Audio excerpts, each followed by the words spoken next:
How to tool this pattern, step 5. Okay, so now we're up to using a beveler, and we're going to use that to put impressions along the lines that we previously carved with a swivel knife. So unlike the last pattern where I used these two bevelers, for this pattern I'm going to be using this Barry King beveler. I'm going to be using this one because it has a very steep angle to it, which is much better for when you're beveling lines that are very close to each other. And you can of course use the other two bevelers, it just won't look quite as neat as with a steeper beveler. Okay, so let's get started on the video.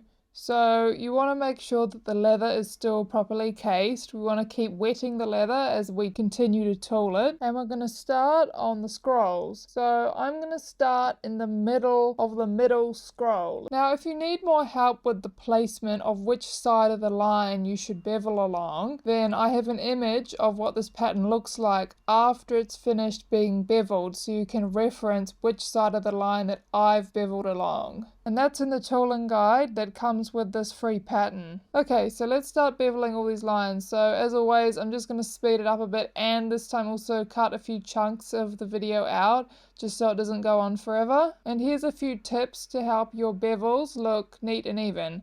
So when you're beveling along the line, you want to make sure that the steepest part of the beveler is actually in the line. And when you're going along it, if you haven't done much beveling before, you want to go nice and slow to begin with. So what you want to do is you want to move it half the space of the width of your beveler and then tap, and then move it half a space again, and then tap, and move it half a space again, and then tap, and you just continue that process along the whole of the line, keeping the force of the maul that you're striking your beveler with the same on each strike until you come to the end of the line, in which you want to lessen the force behind each strike so that you taper the impression that the beveler leaves on the line. I've also done a few separate videos on beveling leather that is part of my tooling leather tips series, and they explain much more in-depth concepts of beveling leather. So if you're interested, just go check them out. Okay, so now we're up to the flower, and we're just going to bevel it